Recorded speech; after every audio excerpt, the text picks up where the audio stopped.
रात्रि के समय देखने के लिए, उजाला करने के लिए, कोई प्रकाश करने के लिए कोई मशाल या अग्नि नहीं थी। उसने शंकर जी के मंदिर का त्रिशूल उठाया, अपने कंधे का पिछोड़ा उठाया, उसको लपेट कर उसमें दिए से आग लगाकर त्रिशूल से चारों तरफ घुमा घुमा कर उजाला कर कर देखने लगा। जैसे ही देखा वैसे ही मेरे शंकर प्रकट हो गए और शिव जी प्रकट होकर बोले, मांग तुझे क्या चाहिए। भोलेनाथ मैं तो चोर हूं, चोरी करने आया था, मेरे परिवार का भरण पोषण करना है। भोलेनाथ जी बोले, आज शिवरात्रि के दिन तूने रात्रि के समय पर मध्य रात्रि में मेरे मंदिर में प्रकाश करा है, इसलिए मैं तुझे वर देता हूं, जा कुबेर के सिंहासन पर तू बैठेगा। और भगवान शंकर ने कुबेर को नीचे उतार दिया और या चोटे को कुबेर बना दिया। सोचो कितना दयालु होगा, चोर को कुबेर बना दिया। जिस कुबेर की तुम पूजन करते हो ये चोट्टा है, चोर है।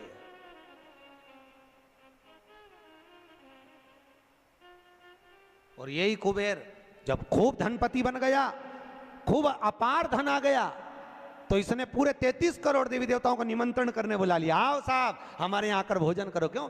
सबको दिखाने के लिए हमारे यहाँ का राज सत्ता तो देखो कितनी है। अब वो चोर को कुबेर बना दिया, सबको बुलाया, सबको। और शंकर जी को बुलाना भूल गया। इतने में देवऋषि नारद जी वहीं से आ गए।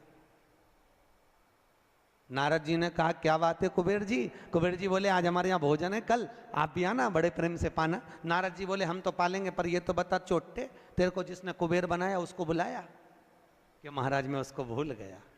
होता है, दुनिया के लोगों की रीति है। जब व्यक्ति जिसके माध्यम से आगे बढ़ जाता है, बढ़ते चले गया, धनपति हो गया, सब कुछ बना लिया, पर जिसके पूंजी से, जिसके धन से, जिसकी संपदा से, जिसके आशीर्वाद से व्यक्ति आगे बढ़ता है, उसको व्यक्ति भूल जाता है। बस उसी को भूला, उसी को। बाबा कुबेर जी ने कहा मैं तो भूल गया, अब क्या करूं? नारद जी ने कहा जाओ विनती करो। नारद जी ने जैसे ही कहा, कुबेर दौड़ कर गया भोलेनाथ जी के पास में, हर हर।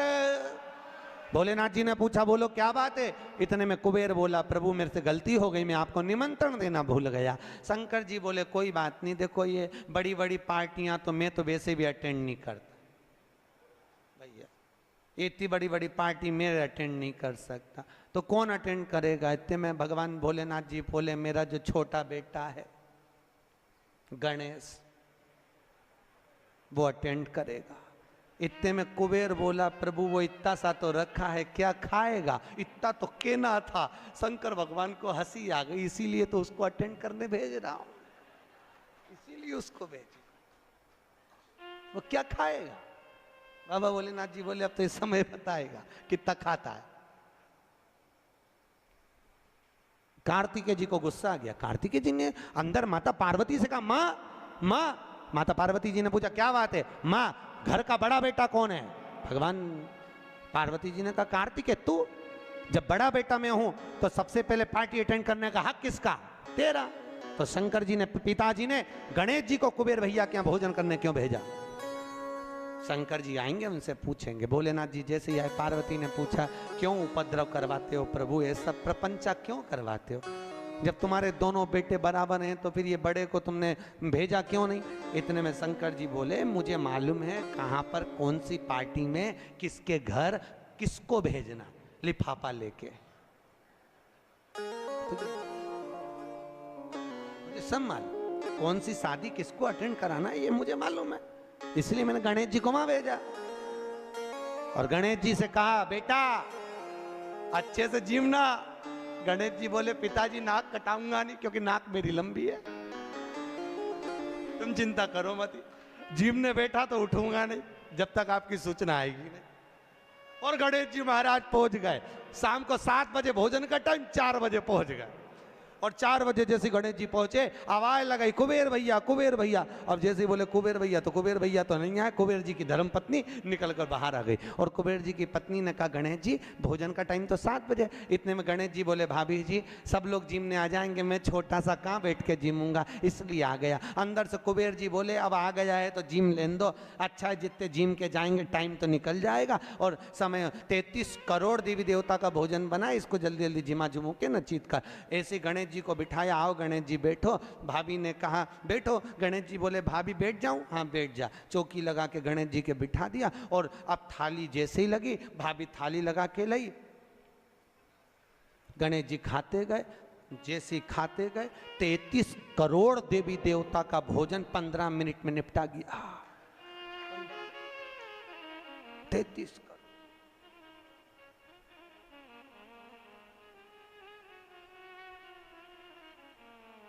करोड़। अब 33 करोड़ देवी देवता का भोजन जब 15 मिनट में निपटा, सारा भोजन खत्म। गणेश जी आवाज लगाए भाभी और लिया। भाभी गई तो चने की दाल की बोरी, चावल की बोरी, आटे की बोरी सूखी सूखी धरी आई। वो सूखा सूखा ही खा गया। घर का जितना माल था, दुकान का जितना माल, भंडारे का जितना माल, सब खा गया। इतने में कुबेर जी की पत्नी दौड़ती दौड़ती गई, स्वामी स्वामी। स्वामी जी बोले क्या हो गया? कुबेर जी बोले हुआ क्या कि वो सब खा गया। कि कौन? तो कि वो गणेश। तो कि वो तो इतना सा था। तो वो इतना सा तो है पर तोन जोरदार है, सब खा गया। इतने में कुबेर जी नारद जी के पास पहुंचे तो नारद जी तो आनंद में लगे हुए थे, खूब अलमस्ती। नारद तो नारद, वो तो अलमस्ती में। श्रीमन्नारायण श्रीमन्नारायण श्रीमन्नारायण श्रीमन्नारायण श्रीमन्नारायण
कुबेर जी महाराज पहुंच गए। कुबेर जी ने कहा नारद जी कुछ करुणा कर दो प्रभु, हमारे यहाँ का सारा भोजन कर गए वो गणेश जी महाराज, सारा भंडार खाली हो गया। इतने में नारद जी बोले भैया उसको तो एक ही रोक सकता है।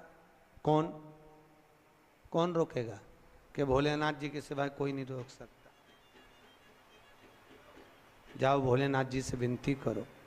और उसी समय पर कुबेर जी दौड़ कर गए भोलेनाथ जी के पास में।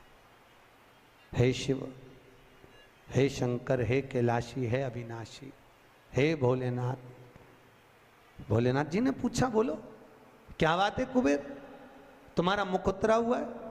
कुबेर जी ने कहा प्रभु वो गणेश जी। शंकर जी बोले गणेश को क्या हो गया? वो दुनिया को सब कुछ कर देता है, उसको क्या हो गया? कि उसको कुछ नहीं हुआ, जो कुछ हुआ 33 करोड़ देवी देवता को हुआ है। कुछ बचा ही नहीं है, वो सब खा गया।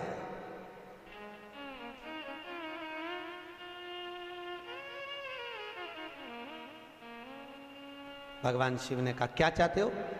उनको जीमने से रोक दो प्रभु, कुछ बचा ही नहीं है, आप देखेंगे। शंकर जी ने एक दुर्बा उठाकर दे दी कि गणेश जी को दे देना कि ना ये दांत खरोच ले।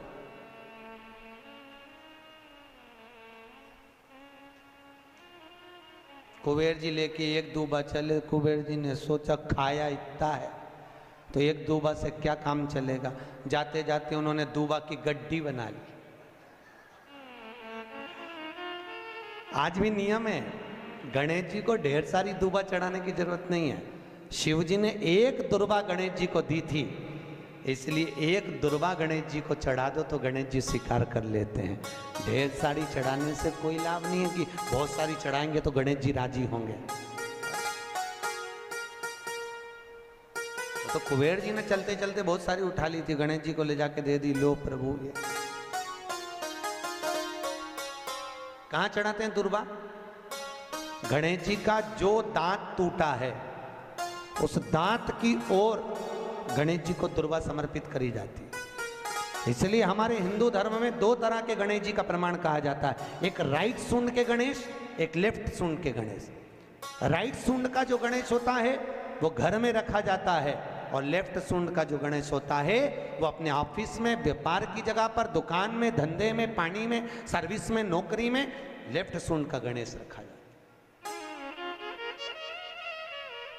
जिसकी दुकान, व्यापार, व्यवसाय में अगर राइट सूंड का गणेश रखा जाता है तो लक्ष्मी आती है पर टिकती नहीं है। इसलिए घर में सीधी सूंड का गणेश और दुकान, व्यापार, व्यवसाय में, ऑफिस में उल्टी सूंड का, दो गणेश। तो इसका मतलब ये थोड़ी ना कि तुम्हारे घर में गणेश जी बैठा तो तुम उठा के कोई बदल लिया, यहाँ कहाँ दिया, यहाँ कहाँ दिया।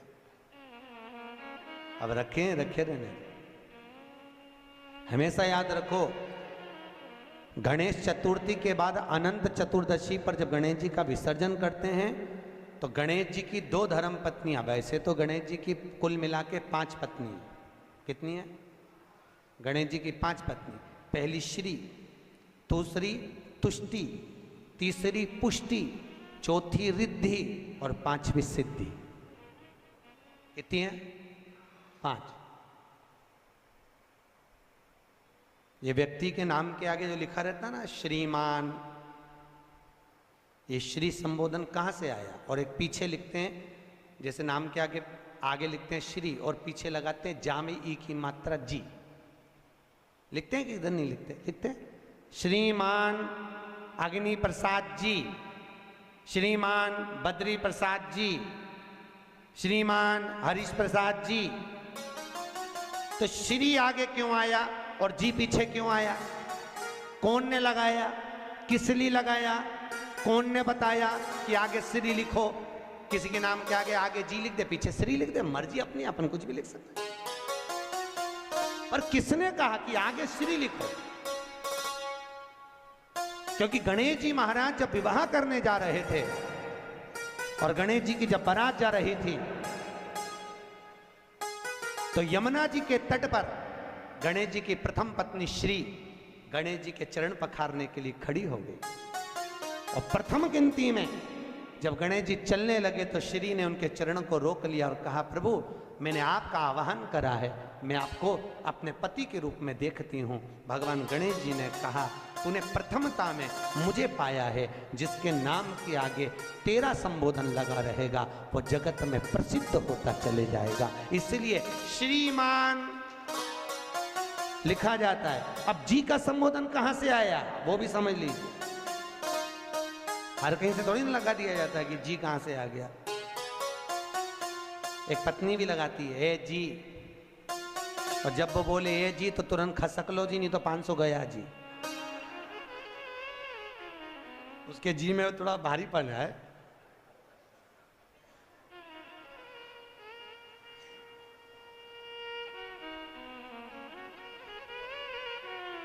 तैतीस करोड़ देवी देवता में सबसे सुंदर जोड़ी थी शंकर और पार्वती की। सही है कि गलत है? कभी नहीं झगड़ते थे। इसलिए पृथ्वी पर ना तो लक्ष्मी जी के व्रत हैं, ना ब्रह्माणी के व्रत हैं, ना इंद्राणी के व्रत हैं। अगर पूरी पृथ्वी पर सबसे ज्यादा व्रत किसके हैं? माता पार्वती। तीज का व्रत किसका? पार्वती का। चतुर्थी का व्रत किसका? पार्वती का। चौथ का व्रत किसका? पार्वती का। छठ का व्रत किसका? पार्वती का। जितने व्रत है सब माता पार्वती। लक्ष्मी जी का कोई व्रत है क्या? अरे बोलो तो, ये आप लोग वो वैभव लक्ष्मी का व्रत करते हो, ये पुराना व्रत नहीं है, ये तो अभी अभी लोगों ने चालू कर दिया। ये लक्ष्मी, यहाँ कई लोग अमावस्या के दिन, दिवाली के दिन व्रत रख लेते हैं, हमारे शास्त्रों में उसका भी प्रमाण नहीं है। वो तो तुम लक्ष्मी के चक्कर में रख लेते हो कि दिन भर भूखी रहूंगी तो लक्ष्मी जल्दी आ जाएगी। नहीं तो ये हमारे शास्त्र में प्रमाण नहीं है लक्ष्मी जी के व्रत का। कहीं सरस्वती का व्रत है क्या? ब्रह्माणी का? अरे बोलो तो सर, बसंत पंचमी के दिन रखती हो कि सरस्वती का व्रत? नहीं, केवल एक व्रत माता पार्वती का। क्यों नहीं है? लक्ष्मी का व्रत इसलिए नहीं है क्योंकि माता लक्ष्मी भगवान नारायण को श्राप दी थी। जब लक्ष्मी जी श्रृंगार कर रही थी और इतने में भगवान विष्णु आ गए, और भगवान विष्णु ने लक्ष्मी जी का मुख देखा, देखकर हंस दिए। इतने में लक्ष्मी को क्रोध आ गया, हे नारायण तुम मुझे देखकर हंसे हो घोड़े की तरह, इसलिए मैं तुम्हें श्राप देती हूं, तुम्हारा सिर कट जाए और तुम्हें घोड़े का मुख लग जाए। तो भगवान नारायण को घोड़े का मुंह लगा और नारायण का हयग्रीव अवतार हुआ। कौन सा अवतार? हयग्रीव। ये लक्ष्मी का श्राप नारायण को लगा था, इसलिए लक्ष्मी का कोई व्रत नहीं। ब्रह्माणी ने ब्रह्मा को श्राप दिया था पुष्कर राज की भूमि पर। जब पुष्कर राज की भूमि पर यज्ञ हो रहा था, ब्राह्मणों ने कहा ब्रह्म देवता मुहूर्त निकल रहा है, जल्दी यज्ञ में बैठो। ब्रह्मा जी ने नारायणी से कहा, ब्रह्माणी से कहा, ब्रह्माणी जल्दी चलो, सरस्वती जल्दी चलो, यज्ञ में बैठना है। ब्रह्माणी ने कहा भी आई तैयार होके। ब्रह्माणी तैयार होने में लगी रही, बहुत समय निकल गया, मुहूर्त निकलने लगा। ब्रह्मा जी से ब्राह्मणों ने कहा ये मुहूर्त निकल रहा है। ब्रह्मा जी ने कहा करे क्या? इतने में ब्राह्मणों ने कहा तुम बताओ क्या करे? ब्रह्मा जी बोले आज को जो करना है करो।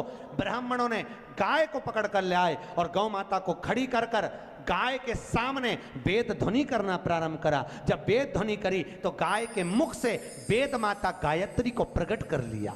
गायत्री को प्रकट करा, ब्रह्मा जी के पास में गठजोड़ा बांधकर बिठा दिया। जैसे बिठाया उसी समय पर ब्रह्माणी आ गई और ब्रह्माणी ने आकर देखा ब्रह्मदेव तुमने मेरी जगह पर दूसरी नारी को बिठाया है, मैं तुम्हें श्राप देती हूं, तुम्हारे पृथ्वी पर कहीं मंदिर नहीं बनेंगे। ब्रह्माणी ने श्राप दे दिया।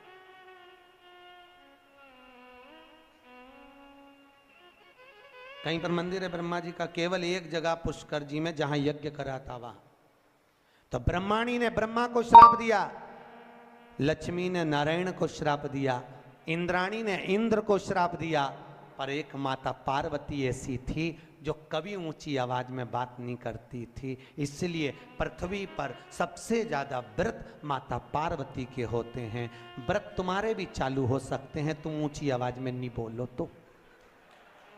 व्रत करा दिक्कत नहीं है, व्रत तुम्हारे भी हो जाए चालू, बस तुम मीठा